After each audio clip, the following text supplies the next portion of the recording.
All right. Thank you, everyone, for being here today. My name is Jenny Maple, and I will be the session chair, sort of presider for this session, which is titled Braving the Leadership Landscape, an Innovative Approach to Team-Based Leadership. And so our presenters today will be, and they'll probably kind of wave as I introduce them and go around, Amy Rell, Danielle Langworthy, Aman Sunder, excuse me, Aman, Ashley Moran, and David Manioni. So we are so pleased to have you guys join us today, and so excited for the presentation. I was telling them this was one of the ones that I had on my list, so I was excited when they asked me, or when I was asked to moderate it. So with that, I will go ahead and turn over to our excellent speakers. Good morning, everyone. As Jenny said, I'm Danielle Langworthy. It's very nice to meet you all, to see you all. I'm going to just pull up some slides here really quick, make sure that we have those. Can everyone see the slides? Great, thank you. Okay, so good morning, good afternoon, welcome.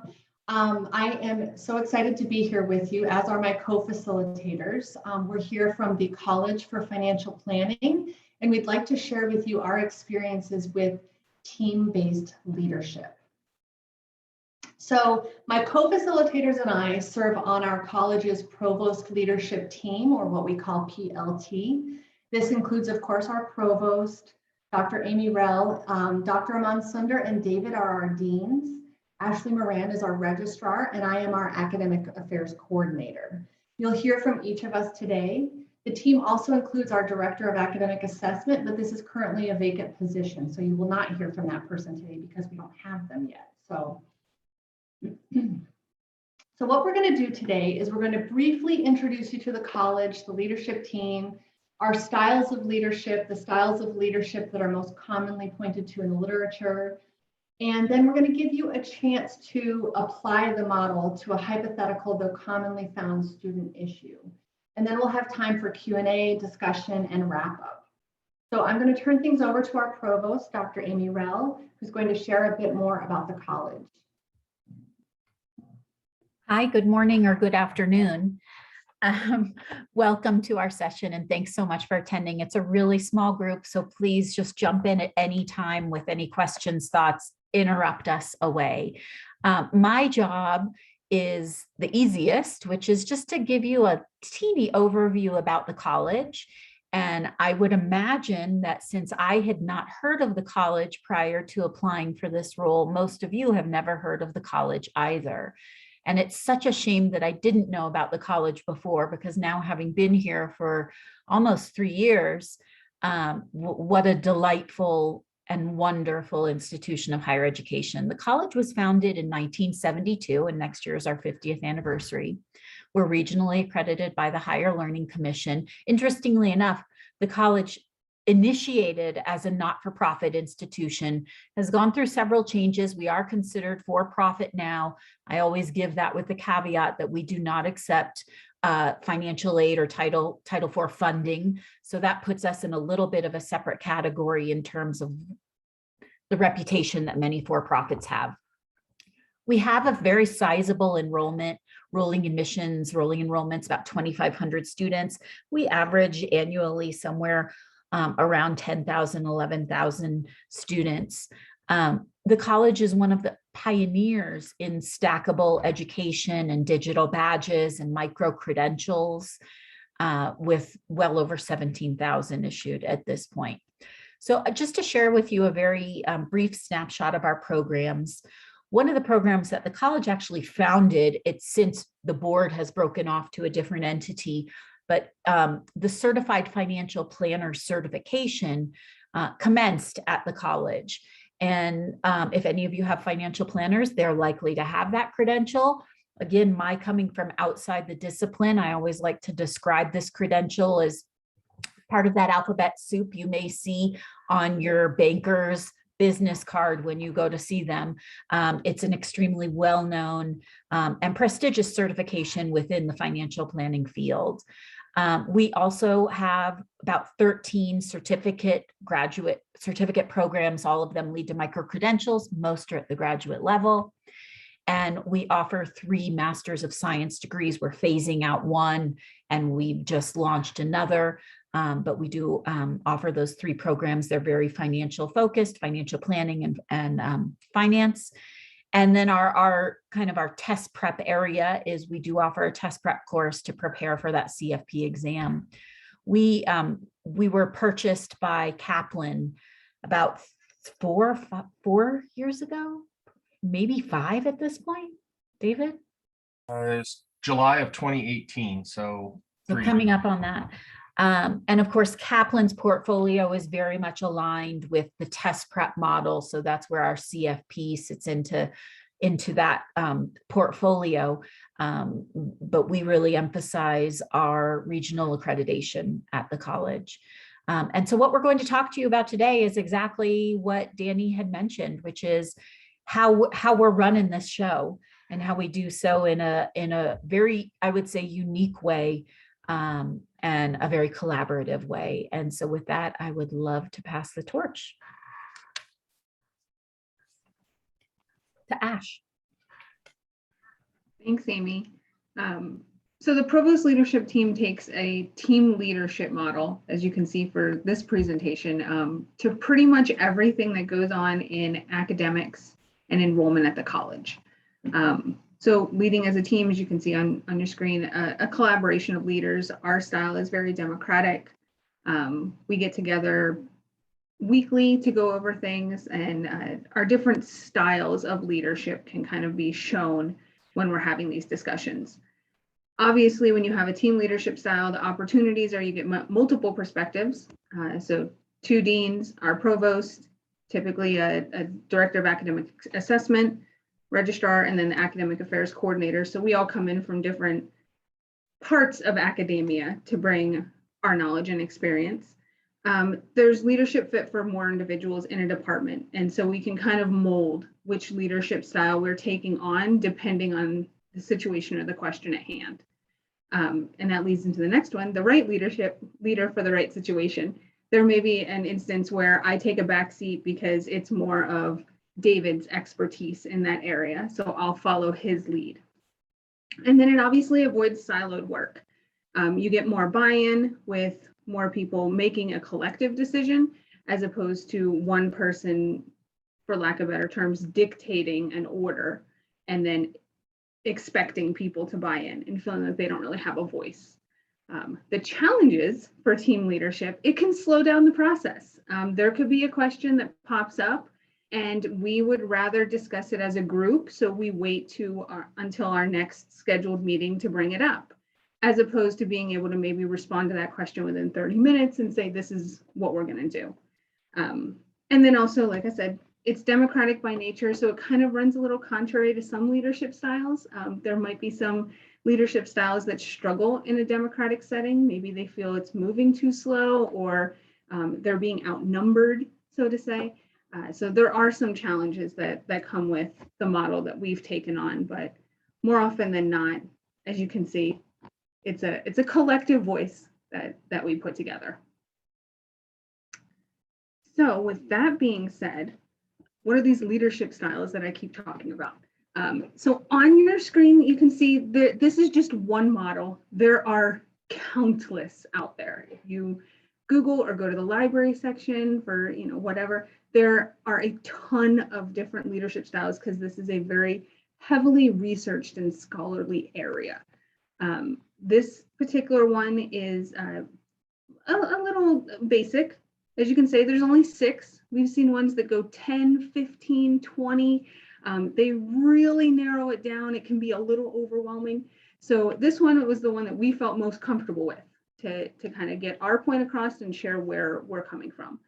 And I don't know if everybody has access, but you have this on a handout. So you don't have to memorize or write it down real quick that I usually do in sessions. And there's a link at the bottom corner too, if you just want to click right to Google. So, so as you can see, like I said, there's 6 different leadership styles on here: autocratic, visionary, affiliative, democratic, pace setting, and coaching. Why we picked this model is because you could probably just remove those numbers and input our names.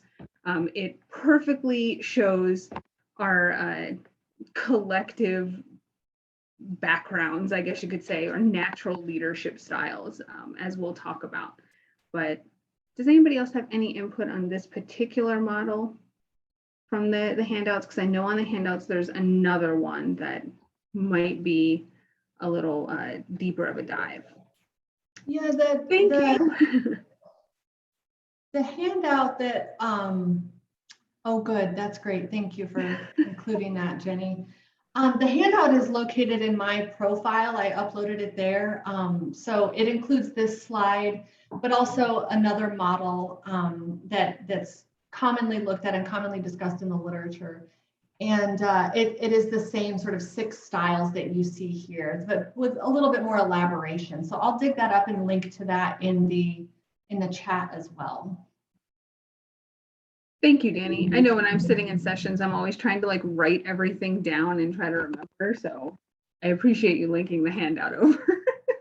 It's very helpful. So if we take these leadership styles, and I'll kind of merge into the next slide if we want to move forward.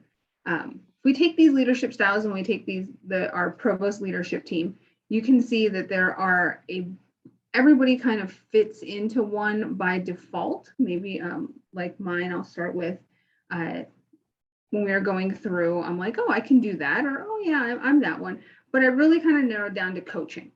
And how my leadership style is if somebody does something wrong, which virtually never happens in higher education, instead of a more dictator role of this is what you should have done, you should have looked at the catalog, it's on page 52 or whatever, I'll link the catalog to the email in response and say, you know, this is, thank you for this information. As you can find on page 59 of the catalog, this is the process for a student to change their name. And if it needs to get any more elaborative, then I get into the why. This is kind of the background side with the registrar in me, but, you know, due to compliance or whatever. So it's more of a, this is the blank area. Maybe what didn't happen correctly or they didn't know the answer to, and filling in all the blanks. So I'm always thinking of like maybe little kids playing t-ball on a baseball field. I'm not going to go out screaming at them or telling them what they need to do. That's kind of my like coaching style. I guess it's maybe a little nurturative, so to say.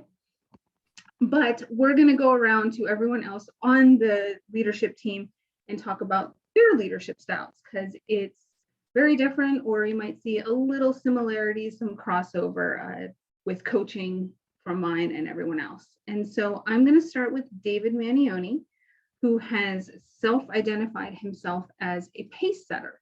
So David, do you want to talk about being a pace setter? Right. So that's my primary leadership style in this role, because a lot of what I do has deadlines and timetables that we have to keep. And so a lot of my work is working with department chairs and faculty to make sure that our courses get updated and classes get taught and things get done in a timely manner, and that everything goes out the door in good order and on time. But like any good leader, you can shift from leadership style to leadership style. And sometimes, because another strong style I have is the laissez-faire style, where my attitude for most of the time is, look, I don't care when you get your work done, just that you get it done and that it's in good shape and on time. How you do that, go for it. If you have questions, call me.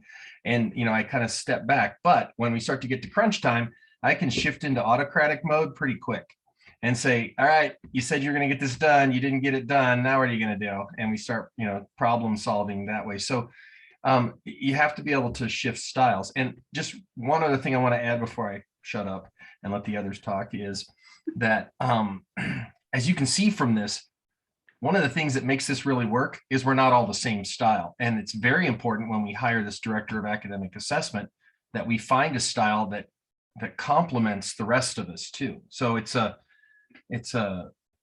needs to be intentional in how you build your team. Thank you, David. You're absolutely right. We will be sitting in meetings and David will look at the watch and go, all right, we have 10 minutes. So should we table this for another meeting or do we think we're going to get it done? We don't want to throw it together. And he also mentioned laissez-faire.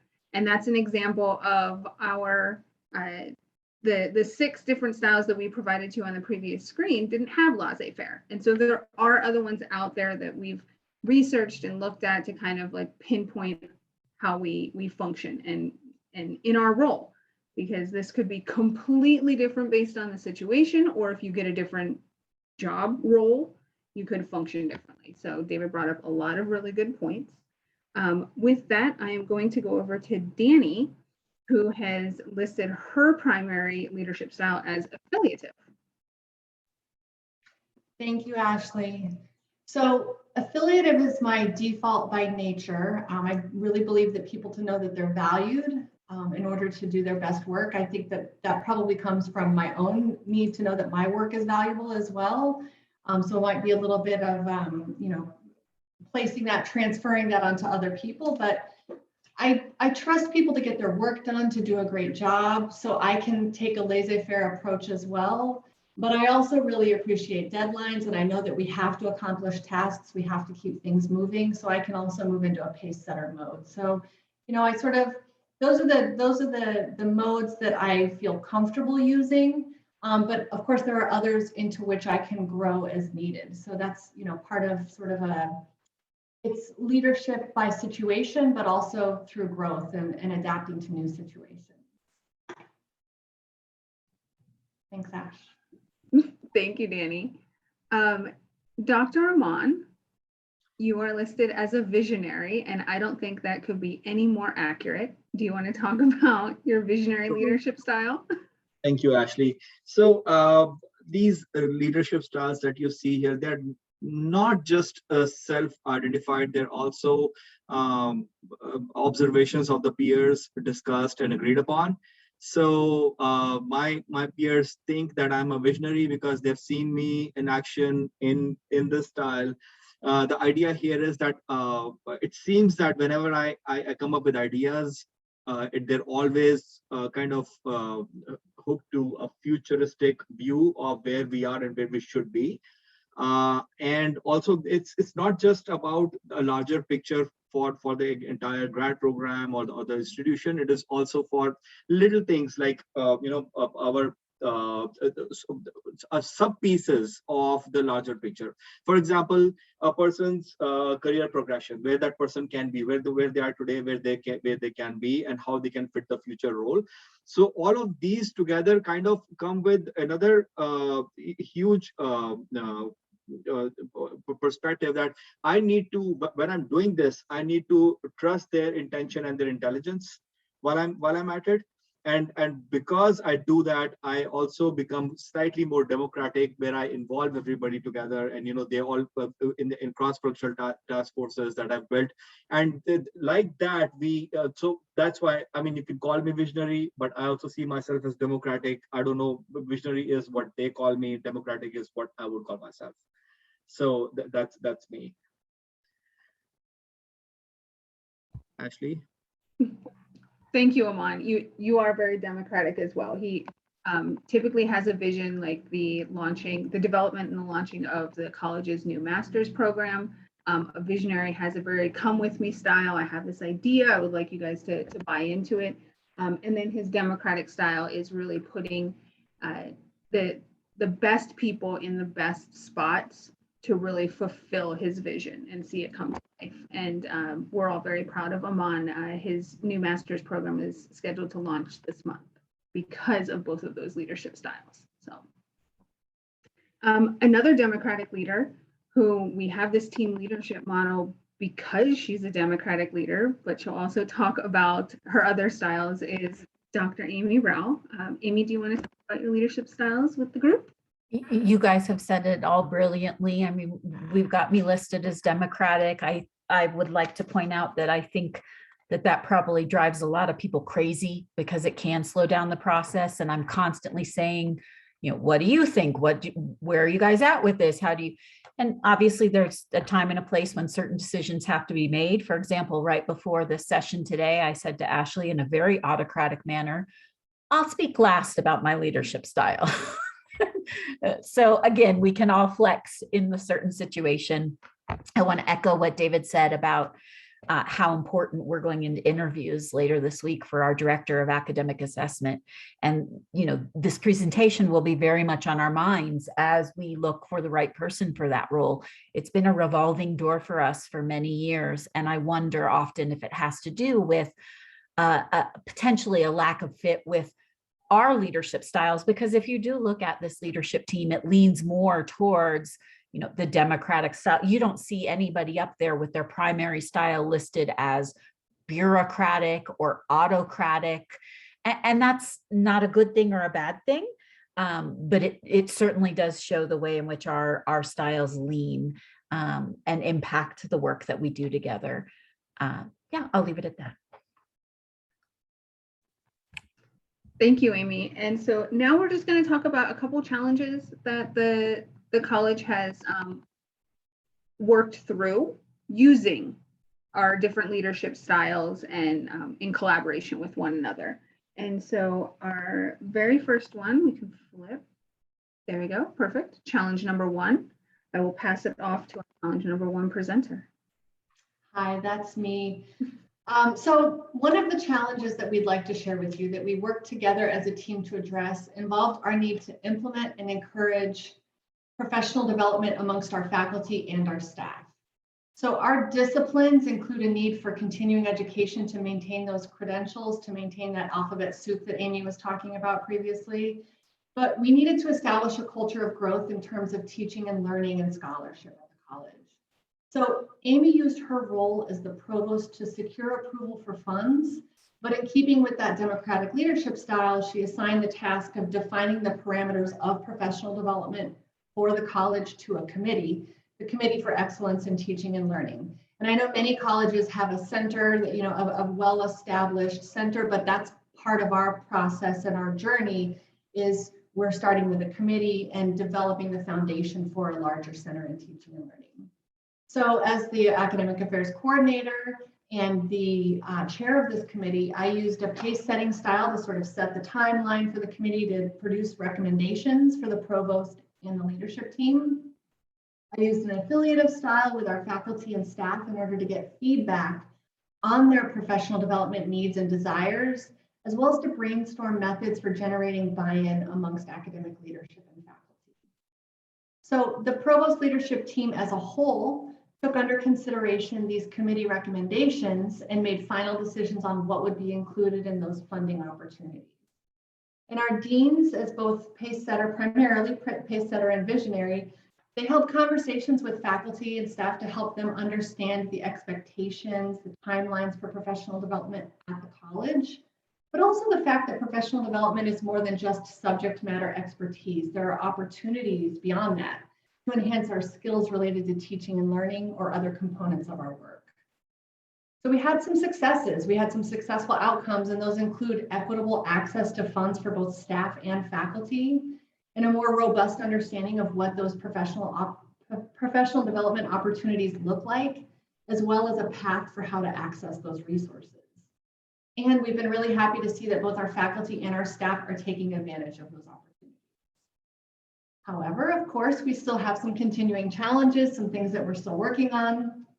Faculty really wanted tuition reimbursement in the funding, and that's something that we weren't able to do. So that's been a pain point for us.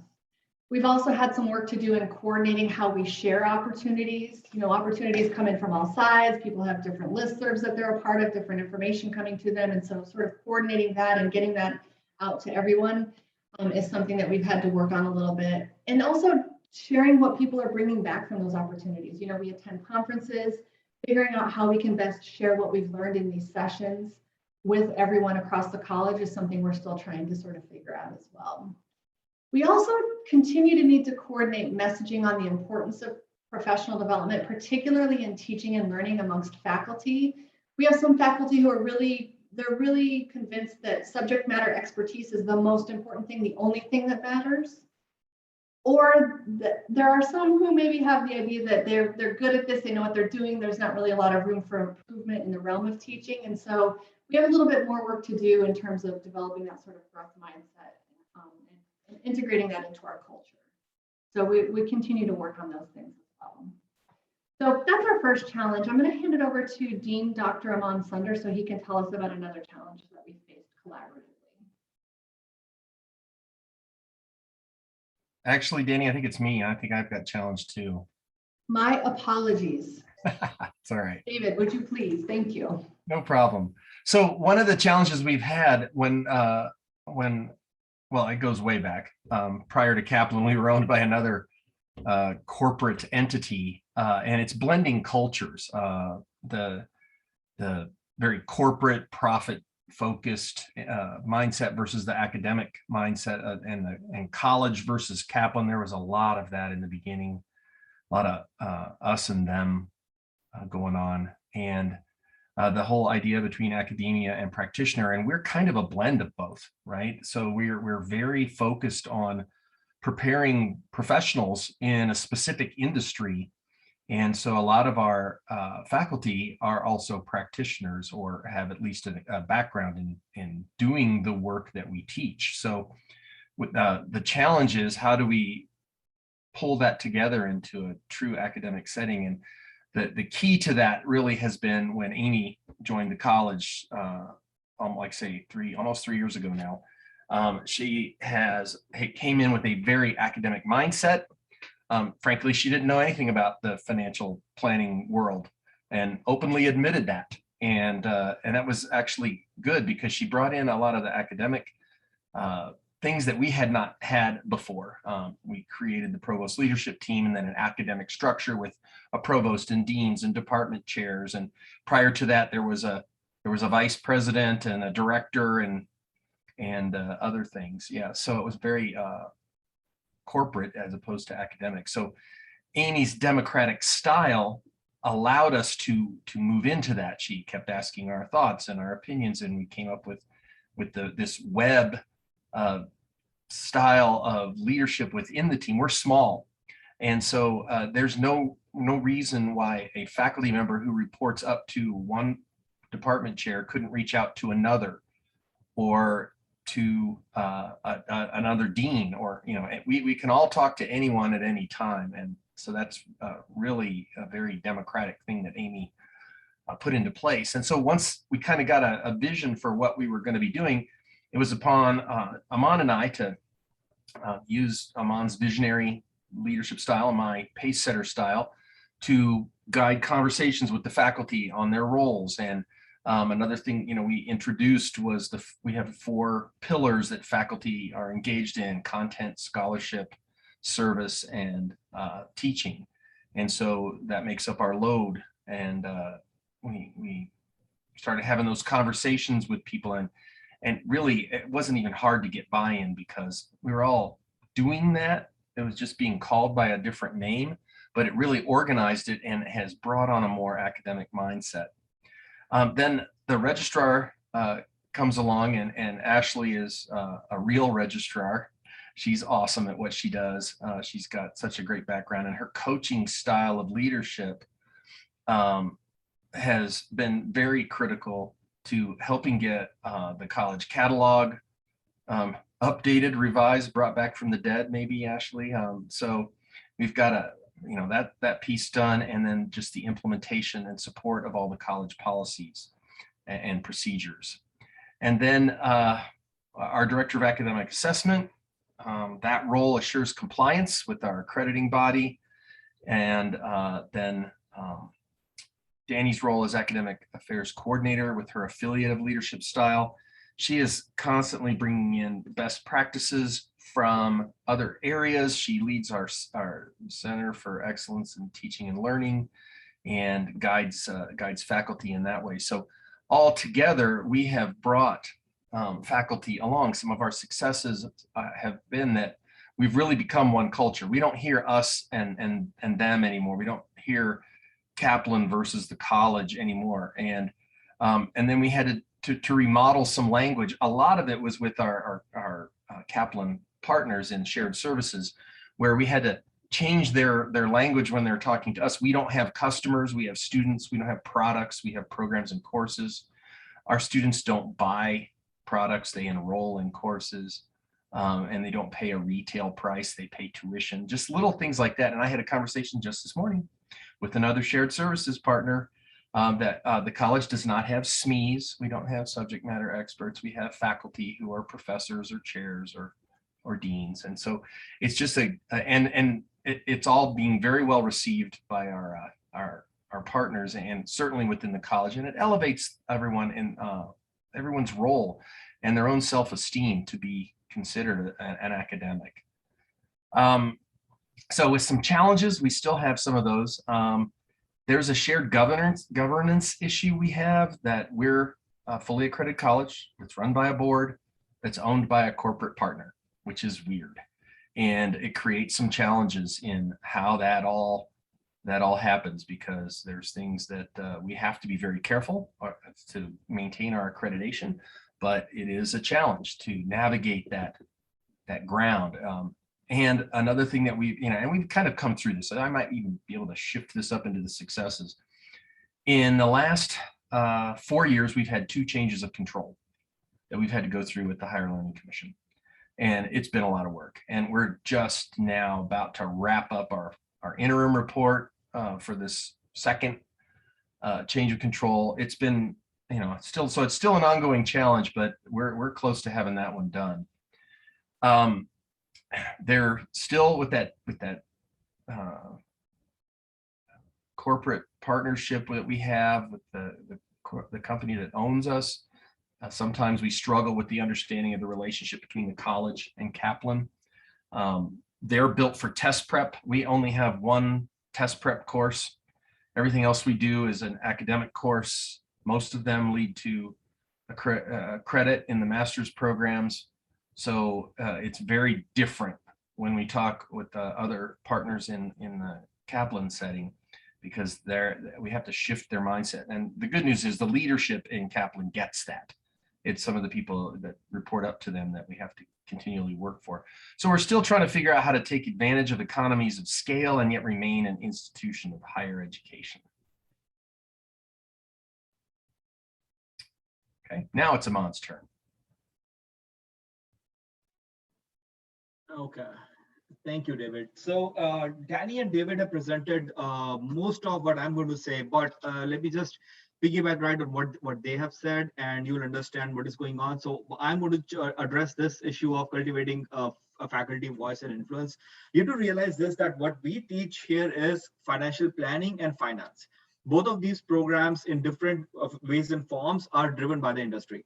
And in this industry, there's, the market environment, the legal environment, they not just change every year slightly. Sometimes there are radical shifts in the environments, right? So therefore, and the pioneering institution like ours, we produce the content. That content is used by the industry, is used by various universities. So we are the ones also kind of teaching everybody about what those changes are. So therefore, the content part has always taken the lion's share of what the faculty have done in the past.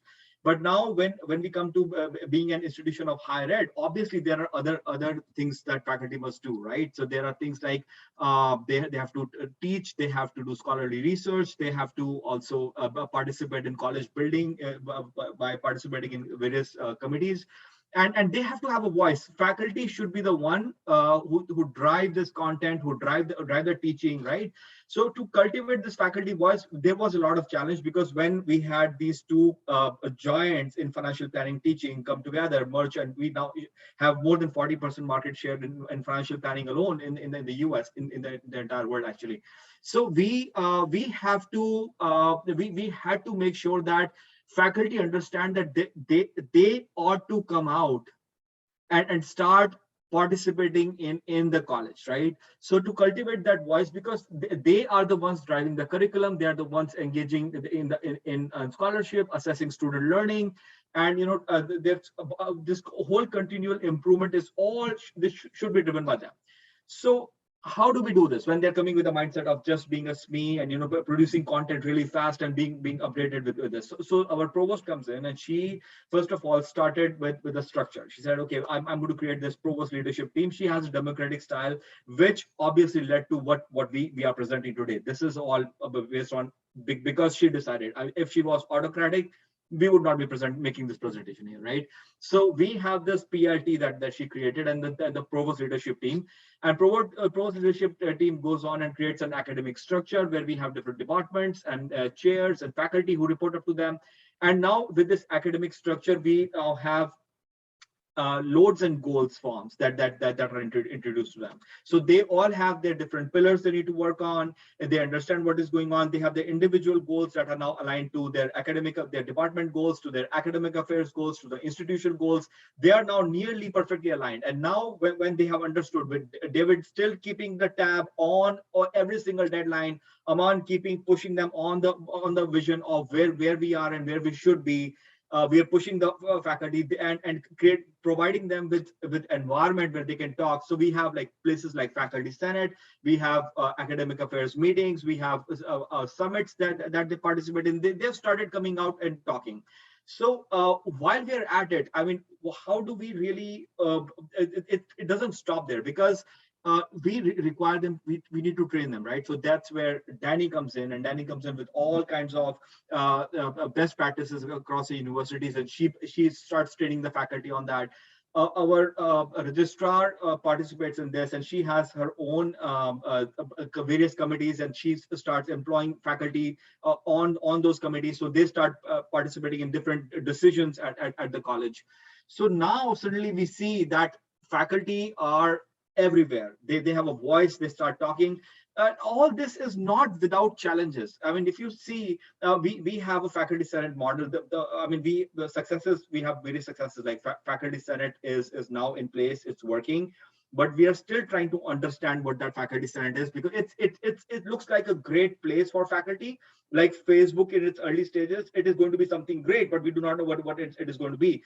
But it looks good, looks really good though. We are focused on that, and we are hopeful of good things. We have KNA, our parent company, completely understands faculty voice, completely understands higher ed now, based on what we have done, because it's not just the provost now talking to the president. It's the faculty collectively talking to the entire KNA. It's a whole voice, so they understand that. And we have the registrar now, because of all of this. Registrar helped us with a faculty handbook that is completely rewritten, and we have so many opportunities for constructive feedback. Sometimes it has become slightly overwhelming for us, but we have welcomed that, because they have started talking about what we should be doing, and this will lead to some bigger things. Yeah, the challenges still are that we do not know what that Facebook will be. So we'll see. I mean, faculty senate will become something big. So and faculty, right now we do not have faculty represented on the senior leadership team, but we hope that the faculty senate will become that representation on the senior leadership team. That's where we're going with this. Who's next? Ashley? Thanks, Aman. So as you can see, team leadership sure does help the college get over some of these new challenges that we have faced just in the last couple of years. And so what we wanted to do is provide you guys with the opportunity to look at a case study. So this is probably a familiar question, but I just wanted to double check. Are we still doing breakout rooms? Or do we just want to have an open chat? I just wanted to. We have so few people. We have, I think our total participation is 11, and that includes us and Jenny. So it seems like we could probably just do this together. Yeah. We are a small group. That's kind of what I was thinking. Okay, so we'll keep everybody in the same room, but one of the, and if you didn't get a chance to look at the handouts, it is linked in the chat. But one of the things that we wanted you guys to think about, kind of similar to our challenges, we have it displayed on the screen, but it's become apparent that about 25% of students that are enrolled in a particular course stopped logging in to their online course after the first week. Let's say the college, the university, there's concern that this may suggest an inequity that was not previously considered during the planning of the course. And so thoughts would be, what leadership styles do you think would be the most impactful and the least impactful to get any desired results regarding this question? So using your handout, or again, Google if you just want to find all the different leadership style models that are out there. Does anybody have a thought that if you have a quarter of the students not logging into a particular course, what leadership style you might want sitting at your table discussing, or you wouldn't want?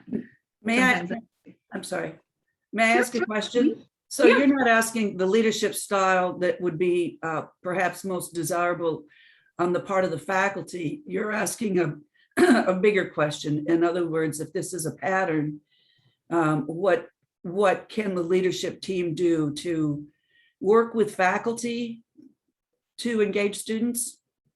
I think it would also be important to hear from faculty, because if you are teaching a class and a quarter of your students kind of dropped off, like what would your thought process be if you were maybe going to your department chair and going, are students showing up for your class? Because my enrollment's low. Like, I think that also would be an important part of the conversation. Do you have a thought on that specifically just for faculty?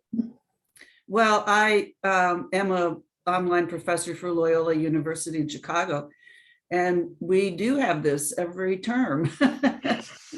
And so I've been in administrative roles most of my academic career, but this would be that kind of leader who, as the faculty, as the person who's in charge of this class, this is a nurturing kind of role where you really reach out, and it's a lot of one-on-one. So I would say a leadership style within the form of a professor would be, the nurturing, very communicative, non-threatening, approachable leader. Would you also maybe say coaching, Amy, or not? Would you Yeah. say, okay. Yeah, I think in this case, my experience has been I lean into the coaching once I get the student back in the ranks. It's So you kind of definitely, you'd kind of be like me with stuff like, hey, I noticed you haven't logged in. Is everything okay? Do you know how to get to the class? Did you find the syllabus with the assignments? Like, you definitely wouldn't take a laissez-faire approach and be like, oh, come back. no. And I've seen faculty, not that I'm working with, but when I was a student back in the day, that would be much more assertive with their stuff. We'll say, like, maybe a discussion post with big bold red letters that says discussion due tonight, and that's really all you got. And Right. so No. yeah, I would lean towards your style again, because that's my kind of where I fall, is the coaching. Like, maybe they just don't know, maybe they need a little bit of help, maybe something happened. So I would also just think, like, because it sounds like, that's if you're trying to figure out what's going on with the students, get them back on track and that kind of thing. But even on the other side, if it's an issue maybe with how the class is set up, something like that, would think that would be a better approach with faculty. I mean, I know I would not want somebody coming in and just assuming everything is my fault and you need to change everything and not hear sort of my side, or even just being overly directive in something that really should be my responsibility, right? oh, absolutely. And I mean, I think especially like with what everybody experienced with COVID, where schools maybe had online learning management systems and stuff set up, but not set up for every class in every scenario with X amount of users on at the exact same time. And so there maybe were college faculty teaching music that somehow needed to figure out how to do it online. And if students weren't logging in, you definitely wouldn't, again, want somebody to just be like, well, they're not logging in.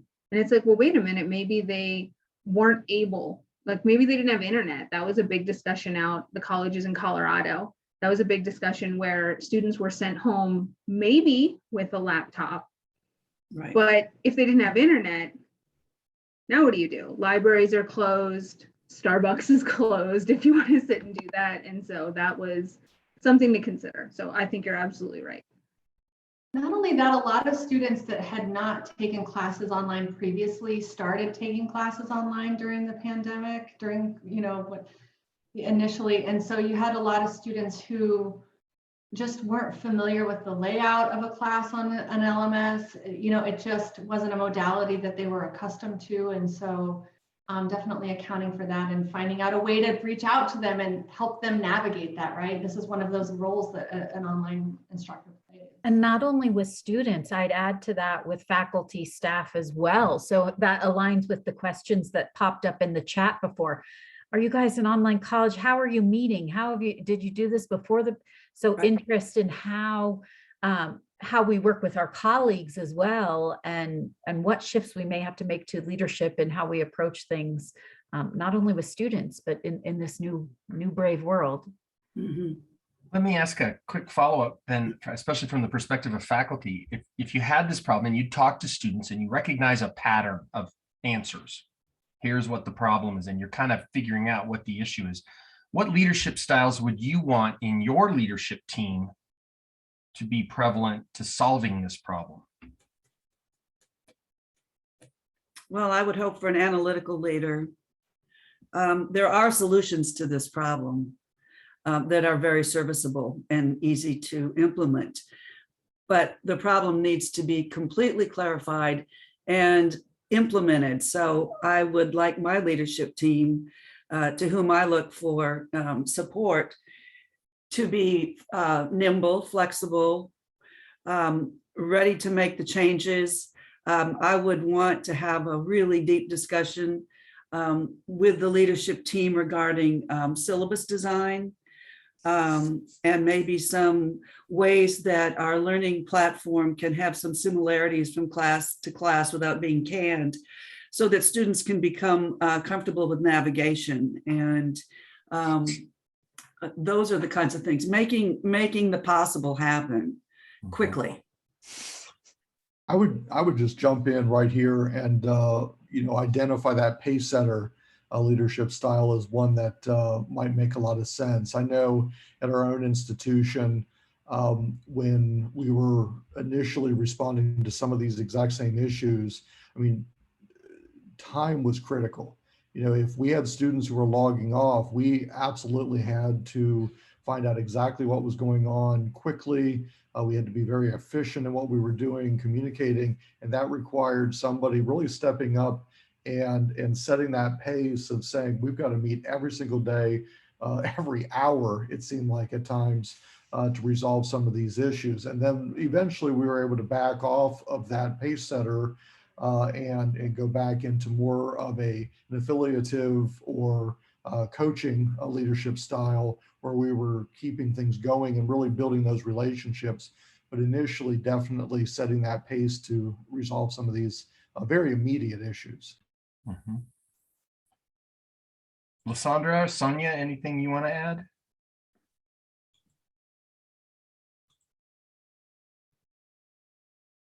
No, I think for me, it's just, I deal with a lot of online students. I'm at Cal State San Bernardino, and we do a lot of online world, a lot of online participation. And we do see this, first week, everybody's gun hold, and all of a sudden they drop. So I'm appreciating the feedback and the information, but I think too, I kind of look at it from a perspective of like, how can maybe we can prepare students a little bit better before going into the class. Maybe it's an orientation, maybe it's like some quick modules of some expectations. And I know that's a lift too on the faculty's part, but as an administrator, because I'm not a faculty, maybe there's something we can do of like, these are some tips, these are some tools and some reminders before they start class and when they start class. Because I know a lot of us default to the, hey, they're adult learners, this should be their responsibility. But there's also a level of intimidation when you're dealing with a lot of doctors and a lot of, professor this and the, feel overwhelmed and then they just like, you know what, forget it, never mind. So because we want to retain our students, we want them to be successful. What are some things we can do to prepare them so they know really what they're getting into, but also how to navigate through getting some immediate support if that's really what the issue is. And maybe this will reduce the numbers. We may still have some people who drop off, but maybe this will reduce the numbers a bit. That's just my thought. But I do appreciate this question because I do a lot, all my classes, I should say, are online. So if I can just summarize what you just said and just correct me if I'm wrong, kind of a blend of a democratic style and a pace setter style to figure out what's going on and then get things done. Yeah, definitely democratic, definitely pace setter. Yeah, just figure it out and then let's work together to do solution. And I think that also will be supportive of students' feedback, right? As we get it, because we don't get it beforehand, maybe after the fact, Right. and consider that. If we knew ahead of time, we wouldn't be asking this question, but. Right, exactly. Exactly. All right, Sonia, anything you want to add?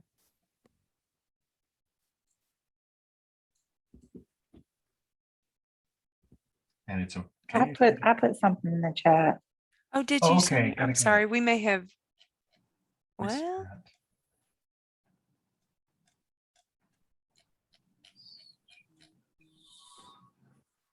If I could just add something about the challenge you had earlier about cultural dynamics.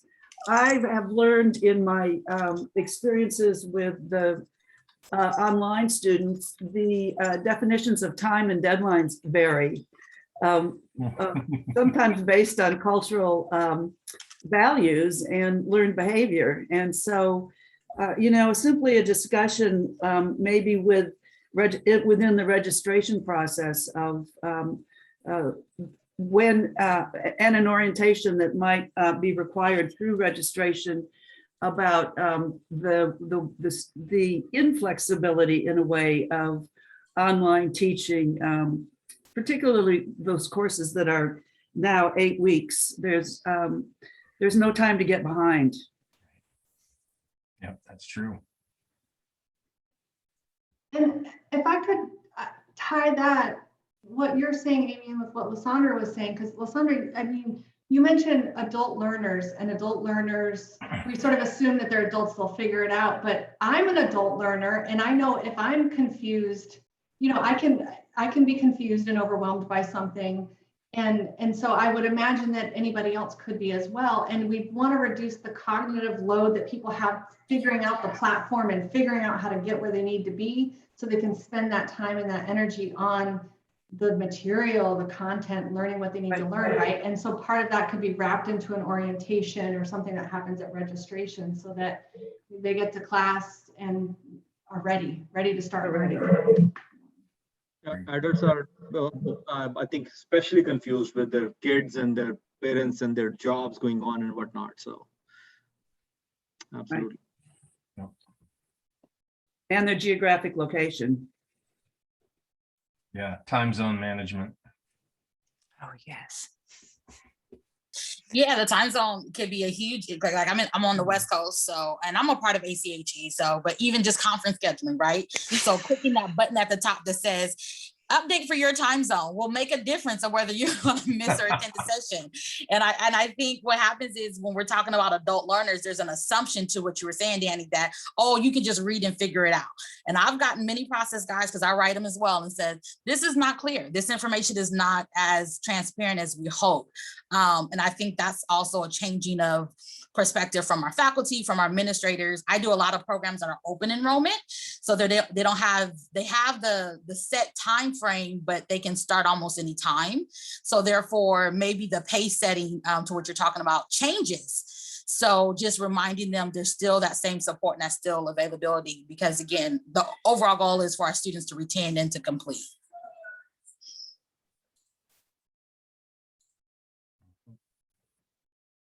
You're absolutely right, Lysandra. The button in, what is it, Whova, that just allowed me to flip all of the time zones to mountain time was like a button that I never realized that I needed until this morning.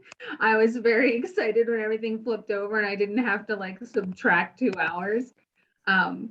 But it's even just little things like that. Like we do that all the time, even outside of the provost leadership team, where I'll write a policy for something and then I'll pass it off to our student support manager or our director of enrollment to look through again, because just because it makes sense to me doesn't mean it's going to make sense to somebody that doesn't do it 40 hours a week. So just having that extra set of eyes is really helpful, whether it's a syllabus or whether it's logging into a class to kind of test it before. Yeah, so I completely agree. So we have about 3 more minutes.